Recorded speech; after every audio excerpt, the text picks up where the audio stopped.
Donc tout d'abord, je vais me présenter. Donc je m'appelle Muriel Berthier. Je fais du conseil en transition professionnelle chez Eskepa. Et aujourd'hui, je vais vous parler des clés du transfert de compétences. Alors, le transfert de compétences dans les entreprises, normalement, on utilise plutôt cette expression pour parler du transfert des compétences d'une personne à une autre au sein d'une équipe, au sein d'une entreprise, pour assurer la continuité dans le travail.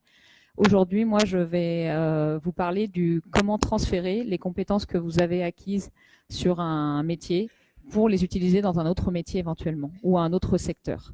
La raison pour laquelle j'ai choisi d'aborder ce thème, c'est parce que régulièrement, j'entends des personnes me dire je ne peux pas changer de métier, j'ai toujours fait la même chose, je ne peux pas faire autre chose, je n'ai pas les compétences, je suis un peu enfermée dans ce que j'ai fait jusqu'à maintenant et je n'ai aucune porte de sortie car je n'ai jamais rien fait d'autre. Et ça me fait mal au cœur de voir toutes ces personnes qui renoncent avant même de commencer, avant même qui envisagent une transition, une reconversion professionnelle et qui n'osent même pas aller plus loin que la première étape parce que elles ont l'impression qu'elles n'ont pas le bagage nécessaire pour effectuer ce cheminement. Donc effectivement, quand on envisage une reconversion professionnelle, ça veut dire qu'on a envie de changement, on a envie de nouveautés, on a envie d'essayer peut-être un nouveau métier, un nouveau secteur, un nouveau type d'entreprise. On a envie d'avoir du changement, peut-être ça va aller effectivement avec des challenges et des défis, mais on n'a pas envie de recommencer à zéro. On a 10, 15, 20 ans, 30 ans d'expérience et bien entendu, on n'a pas envie de se retrouver à recommencer en bas de l'échelle et d'attaquer ce métier-là avec les jeunes diplômés qui sortent tout juste de l'école. Et c'est tout à fait possible. C'est légitime de ne pas vouloir recommencer en bas et c'est tout à fait possible parce qu'au cours de toutes ces années d'expérience, même si vous avez fait des métiers complètement différents, vous avez accumulé un certain nombre de compétences. Vous avez acquis un certain nombre de compétences. Et le tout, ça va être de savoir les mettre en valeur et savoir les vendre aux recruteurs. Donc, il faut pour cela prendre pleinement conscience de vos compétences et partir avec votre valise de compétences sur le chemin de la reconversion professionnelle. Alors, une compétence, qu'est-ce que c'est exactement une compétence? Souvent, les gens confondent un peu compétence avec expérience, avec aptitude, potentiel. C'est pas la même chose. L'expérience, c'est vraiment juste le fait d'avoir fait quelque chose. L'aptitude, le potentiel, ce sont des qualités naturelles que vous avez, des goûts, mais ce n'est pas une compétence. Une compétence, comme vous pouvez le voir, il y a plusieurs définitions, mais c'est la capacité en fait à exercer une fonction ou à réaliser une tâche. Et c'est basé sur trois choses, la connaissance, la méthode et l'expérience. Et c'est vraiment un mélange de ces trois choses qui font que vous avez une compétence. La compétence, elle s'acquiert, elle n'est pas innée. Alors par exemple, quelqu'un qui a une compétence pour faire des présentations à l'oral, ça va être un mélange de ces trois choses. Ça va être la connaissance, maîtriser l'outil PowerPoint. Donc peut-être avoir une formation sur comment utiliser ce logiciel, comment créer des slides d'un point de vue technique. Il va y avoir la partie méthode. Je veux faire une présentation, combien de temps doit durer ma présentation, quel va être le fil conducteur, de quelle façon je dois m'exprimer, etc. Donc il va y avoir aussi une méthode à acquérir pour faire une présentation à l'oral devant des gens. Et puis enfin, va venir l'expérience. Donc vous allez faire des présentations, une première, une deuxième, une troisième. L'expérience, elle va donner l'aisance, la confiance en soi. Et puis on va apprendre de ses erreurs aussi, parce qu'on va faire la première, on va faire des erreurs, on va s'en rendre compte, on va corriger, etc.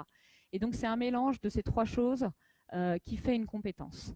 Donc là, je vous ai donné un exemple, mais on peut prendre un autre exemple. Par exemple, le fait d'être une compétence managériale, un manager. C'est pareil, la connaissance, comprendre, connaître le rôle et les responsabilités d'un manager. La méthode, c'est comment je fais ces différentes choses-là, comment je conduis un entretien d'évaluation, comment j'accompagne une personne qui a un problème personnel en ce moment, comment je construis un plan de développement. Voilà, donc c'est toutes les méthodes. Et puis l'expérience, c'est de le faire. J'ai managé des personnes pendant 5 ans, 10 ans, j'ai vu des profils différents, j'ai eu des situations différentes et j'ai appris, j'ai consolidé ma compétence sur le terrain. Voilà, c'est tout ça qui fait une compétence. Donc, c'est important déjà de bien comprendre ce qu'est une compétence. Alors, comment vous allez identifier vos compétences? Il y en a peut-être qui pensent que c'est très facile, d'autres qui pensent que c'est très dur. En fait, c'est un petit peu un mixte. Il y a des compétences qui sont faciles à identifier et d'autres qui sont plus difficiles à identifier. Pour vous aider, moi, je classe les compétences en 3 groupes. Les compétences techniques, les compétences fonctionnelles et les compétences interpersonnelles. Alors les compétences techniques, en général, elles sont relativement faciles à identifier puisque c'est vraiment des choses pour lesquelles on a reçu une formation assez formelle, je veux dire. C'est l'utilisation de certains outils, c'est l'utilisation de certains logiciels, un langage de programmation, savoir utiliser des techniques, une machine, etc. Donc en général, on est très au clair sur les compétences techniques qu'on a par rapport au métier qu'on a réalisé. Les compétences fonctionnelles, c'est déjà un niveau un petit peu au-dessus, c'est plus sur comment je fais. Donc ça peut être par exemple de l'animation d'équipe, ça peut être de la gestion de projet, ça peut être de la gestion d'urgence. Donc ça va être voilà, comment on gère ces choses-là. Et quelque part, c'est un petit peu inhérent à la fonction que vous avez eue aussi, où vous avez pu justement développer ces compétences. Mais déjà, ça peut être déjà un petit peu plus subtil. Et puis les compétences interpersonnelles, là c'est vraiment comment vous faites les choses et ça va être lié un petit peu aussi à votre personnalité. Donc c'est des compétences que vous allez avoir développées, mais effectivement liées à votre métier, mais aussi liées à votre personnalité, à ce que vous êtes et à votre façon de faire. Donc là, ça va être plus effectivement du leadership, sens des priorités, des choses comme ça. Et ça peut être des choses que vous faites très naturellement en fait et qui vous semblent quelque part basiques. Vous allez avoir tendance à penser que tout le monde a ces compétences-là parce que vraiment vous, ça vous semble tellement évident. Et vous, il y a eu en fait cet apprentissage via la connaissance, la méthode et l'expérience, mais ça s'est fait un petit peu plus naturellement. Ça s'est pas fait au travers de formations formelles, ça s'est fait, vous avez appris de quelqu'un autour de vous. Et puis comme c'est quelque chose pour lequel vous étiez peut-être attiré, vous avez des facilités naturelles, vous n'êtes pas rendu compte de cet apprentissage. Et donc vous avez des compétences qui ne sont pas cachées, mais en fait vous avez du mal à en prendre conscience parce qu'on a tendance à penser voilà, que tout le monde a ces compétences-là, or c'est pas vrai. Donc voilà, donc c'est les 3 types de compétences et en raisonnant comme ça, essayez d'identifier donc toutes les compétences que vous avez en essayant de remplir les 3 blocs, sachant qu'il y en a forcément dans les 3 blocs. C'est pas possible d'avoir que des compétences techniques ou que des compétences fonctionnelles. Il y a forcément dans les 3 groupes. Donc maintenant, venons au cœur du sujet, c'est comment transférer les compétences. Donc effectivement, quand on est en reconversion professionnelle, on envisage un changement et donc on va sortir un petit peu de sa zone de confort, de ce qu'on sait faire, et on va essayer d'aller chercher des métiers un petit peu différents pour lesquels il va falloir convaincre le recruteur qu'on a déjà un certain nombre de compétences et qu'on est tout à fait éligible pour le poste et qu'on est même peut-être plus intéressante que certains candidats. Les compétences techniques, en général, c'est ce qui est inhérent au poste et effectivement, c'est ce qui va être moins transférable. Même si dans certains cas, ça peut aussi se transférer.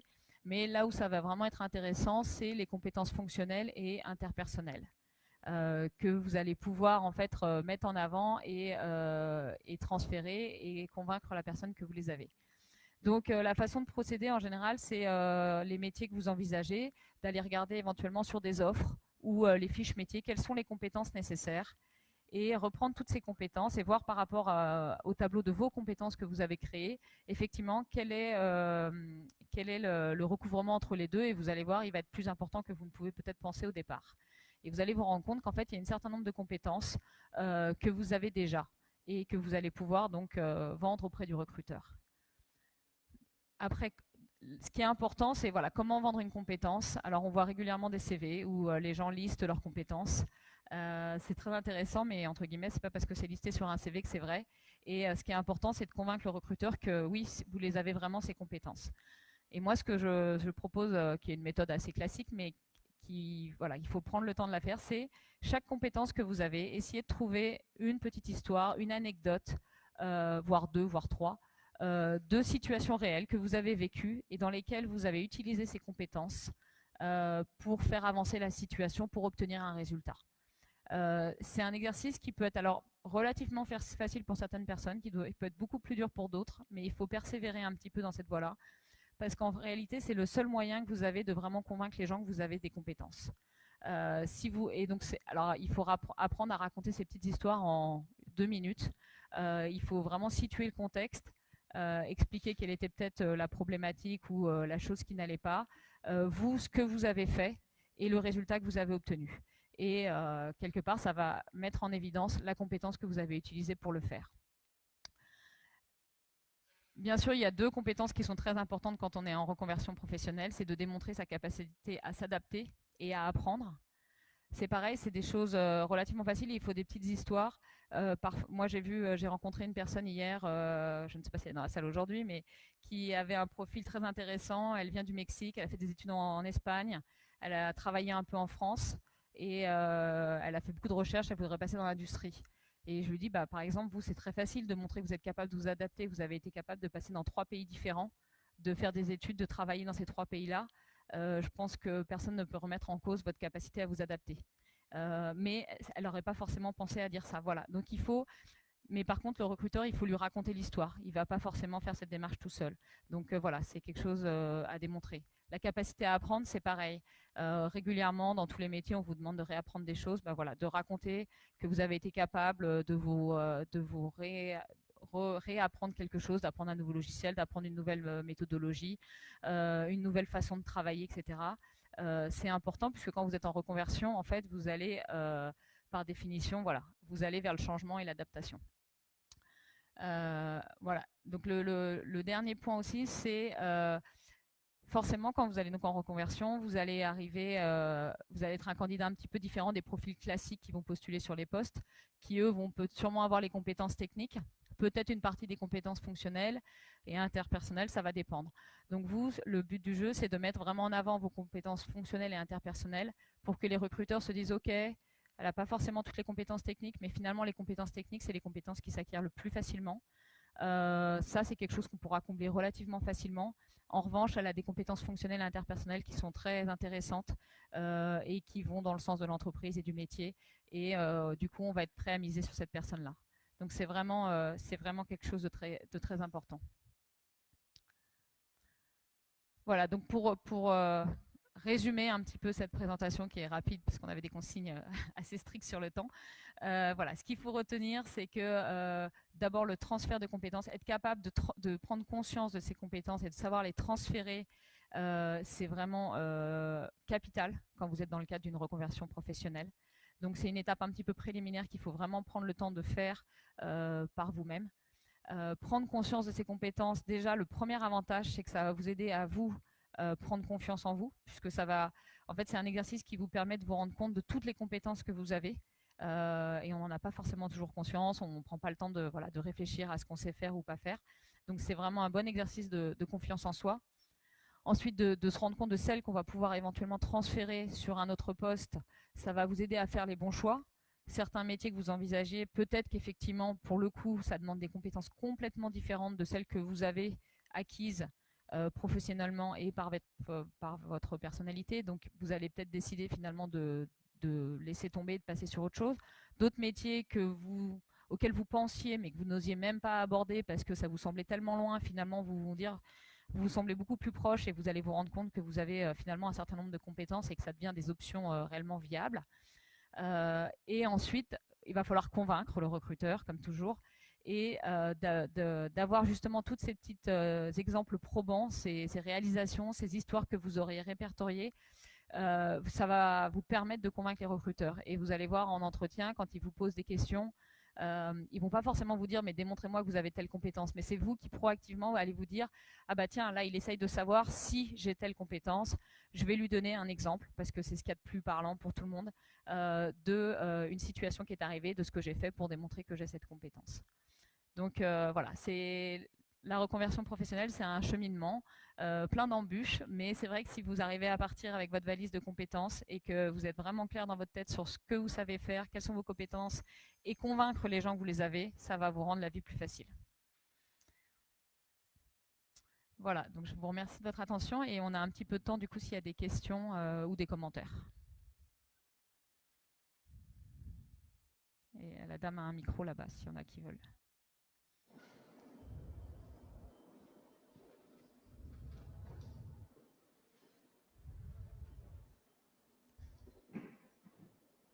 Non, pas de questions? Ah, attends, il y a un micro. Oui, en fait, je reviens sur quand vous nous avez dit de regarder si on avait des compétences qui seraient demandées pour un métier donné. Oui.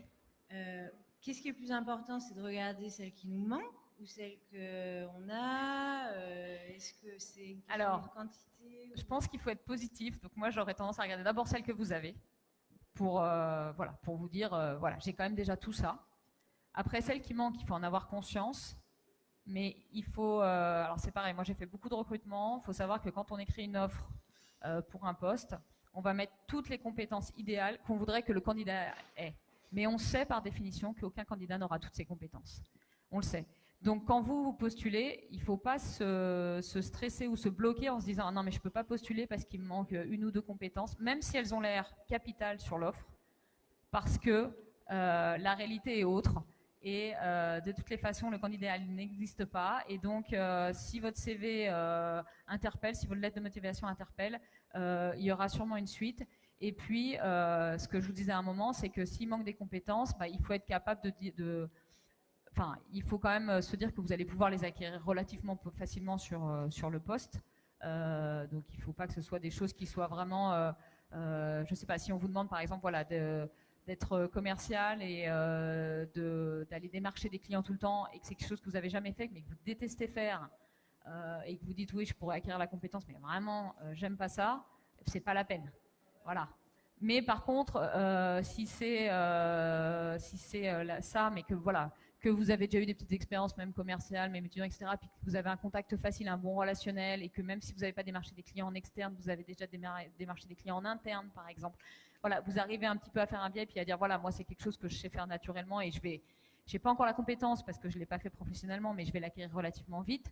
Voilà, il faut y aller, être confiant et savoir le vendre. Donc voilà, mais partez toujours du positif, de ce que vous savez et regardez pas en premier ce que vous n'avez pas. Voilà, mais après il faut se préparer. Parlez bien près. Oui, bonjour.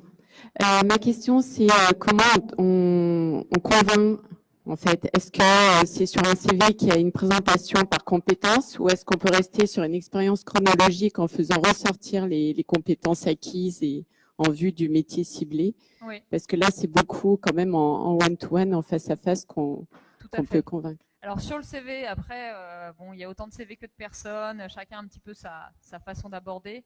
C'est vrai que moi, personnellement, je suis plus sur l'expérience professionnelle chronologique, plutôt que de lister beaucoup de compétences sur un CV, parce que je vous dis, c'est facile de faire une liste, mais finalement, ça n'apporte pas grand-chose. En revanche, quand vous présentez votre expérience professionnelle, faire attention à ne pas mettre trop de détails et à faire ressortir les compétences. Alors, c'est-à-dire qu'en fait, souvent, on met voilà, le poste qu'on a eu dans la société, etc. Et puis, on liste un petit peu les missions principales qu'on avait sur ce poste-là. Et c'est dans ce listing de missions, alors souvent on veut être exhaustif et on veut mettre tout ce qu'on a fait. C'est pas forcément pertinent. Il y a peut-être des tâches que vous avez faites. Alors vous êtes fiers de les avoir faites, mais en fait, par exemple pour le nouveau poste que vous ciblez, ça n'a aucun intérêt, ça n'apporte rien. Bah, vous n'êtes pas forcément obligé de les écrire. Et puis il y a d'autres tâches qui sont pertinentes, mais souvent dans les entreprises où, suivant les métiers, on a un petit peu des codes de langage. Et ce qui fait que quand vous allez postuler pour un autre type de métier, ce code de langage ne va pas forcément être compris. Et c'est là, pareil, moi je conseille de regarder beaucoup dans les offres le langage, le code de langage qu'ils utilisent et utiliser les mêmes mots pour que les recruteurs, surtout quand c'est fait par des cabinets de recrutement et pas des gens qui sont forcément experts dans le métier, puissent identifier tout de suite que ah, bah ça correspond à ce que je cherche. Parce que parfois, c'est ça aussi, il faut dire qu'un CV, ça se lit en 2 minutes. Donc il faut vraiment que les mots-clés en fait, ressortent de votre CV. Mais c'est vrai que moi, je trouve que c'est plus pertinent quand ça sort d'une expérience parce que quelque part, ça donne quand même déjà la base que effectivement, c'est basé sur une expérience et que c'est une compétence réelle et c'est pas juste un listing sur le côté, quoi. Bonjour. Oui, bonjour. J'avais une question, enfin une remarque, parce que pour convaincre, il faut être décrocher un rendez-vous, avoir un entretien. Et la première étape, souvent la plus difficile, c'est justement de l'obtenir. Oui. Donc j'imagine que le travail sur le CV, enfin comment faire pour dépasser cette étape? Alors oui, tout à fait. Donc ce transfert de compétences dont je parlais, et c'est vrai que je me suis plus basée sur l'entretien. En fait, c'est déjà dans le CV et la lettre de motivation où effectivement il faut arriver à mettre en avant ces compétences que vous avez et qui vont être utiles pour ce nouveau métier.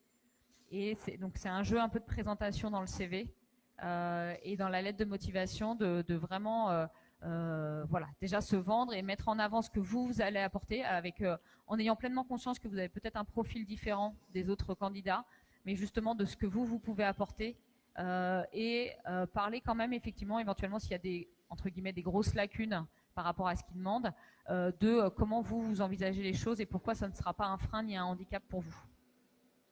Voilà, donc c'est arrivé, donc c'est vrai que c'est très très important aussi. Argumenter dès le départ, quoi, voilà, par écrit. Voilà, alors dans une lettre de motivation, on ne peut pas écrire un roman, mais c'est quand même alors pour le coup, les petites histoires dont je vous parlais, vous n'allez pas pouvoir l'écrire dans une lettre de motivation, mais par contre c'est quand même en une phrase de donner un contexte à votre compétence et un exemple. C'est-à-dire que par exemple, si je reprends l'exemple des présentations à l'oral, vous allez dire dans mon métier, dans mon métier précédent, j'ai été chargée de j'étais chargée d'aller faire des présentations, où j'ai fait un certain nombre de présentations dans des conférences, etc. Quelque part quelque chose un petit peu concret plutôt que de dire juste oui, je suis très à l'aise à l'oral et j'ai déjà fait plein de présentations. Vous voyez, de mettre un contexte un petit peu précis. Et puis bien sûr, comme toujours, on dit de toute façon, si vous voulez en savoir plus, je serais ravie de vous donner des détails. Mais ce qu'il faut, c'est arriver à en mettre un tout petit peu pour que les gens en fait aient envie de vous appeler pour savoir justement ce qu'il y a derrière. Et après, c'est aussi, alors c'est vrai que c'est un peu fastidieux, mais le travail du CV, c'est important. De passer du temps à faire le CV. Moi, j'accompagne des gens et c'est vrai que la première étape, c'est le CV. On y passe un certain temps. La forme, c'est un peu, j'ai envie de dire, c'est un petit peu à chacun d'avoir sa façon de présenter, etc. Mais par contre, le fond et les mots qu'on met, et chaque mot est important parce qu'il n'y a pas tant de mots que ça sur un CV, de vraiment choisir, voilà, comment on va présenter les expériences et quels mots on va marquer en dessous de chaque expérience pour que ça attire l'œil du recruteur. Et la lettre de motivation, après, c'est pareil. Et la lettre de motivation, le seul que en une minute, le conseil à donner, c'est oser être personnel. Éviter les phrases standards et je serais ravie de travailler dans votre société, etc., qui m'attire, etc. Racontez votre histoire et dites pourquoi aujourd'hui vous êtes postulé pour ce poste, pour que, en voyant votre CV, ça va pas forcément être évident pour eux. Ils vont se dire, tiens, pourquoi elle postule ça, c'est pas son corps de métier, etc. Donc, dans la lettre, qu'ils comprennent où vous en êtes et pourquoi aujourd'hui vous voulez faire ça. Et voilà, est-ce que vous pensez pouvoir apporter. Merci. Bonjour. En fait, ma question, c'était justement par rapport aux formules de politesse dans la lettre de motivation. Quel est le degré en fait, de formalité qu'il faut encore maintenir ou pas, ou personnaliser plutôt en fait? Parce que la lettre de motivation, il y a quand même des structures assez, pas rigides, mais quand même quelque chose à respecter sur... Alors après, il y a des structures rigides, oui, c'est-à-dire qu'il y a des méthodes, on développe des méthodes, etc. Il faut que vous parliez de vous. Il faut commencer par voilà, pourquoi vous voulez faire ce poste et ce que vous allez apporter. Et après, voilà, une lettre de motivation, ça doit faire une page et demie maximum. Ça ne peut pas aller plus loin que ça. Mais ce que je veux dire, c'est éviter toutes les phrases que, entre guillemets, n'importe quel autre candidat pourrait écrire à votre place. Parce que quand on en reçoit 10, 20, 30 des lettres de motivation et que le premier paragraphe, c'est tous le même, on n'a pas forcément envie de lire la suite. Quand ça commence par un laïus d'un paragraphe sur j'ai toujours rêvé de travailler dans votre compagnie, dans votre société, etc. Si vous voulez, ça ne nous apprend rien sur la personne. Bien sûr que si les gens ils postulent sur le poste, ils ont envie de travailler là, qu'ils en aient toujours rêvé ou que ce soit depuis hier, finalement ça n'a aucune importance. Par contre, ce qui est intéressant, c'est de savoir voilà, pourquoi effectivement cette offre les a attirés, pourquoi ils ont envie de venir dans cette société aujourd'hui, pourquoi ils veulent prendre ce poste aujourd'hui, et qu'est-ce qu'ils peuvent apporter à la société. Puisque c'est donnant-donnant. Hein. Nous, quand on recrute, on a besoin de personnes pour faire quelque chose. Et quand on lit une lettre de motivation, on a envie de comprendre un peu qui est la personne et ce qu'elle peut nous apporter. Donc il y a ce qu'elle peut nous apporter et aussi un petit peu sa personnalité.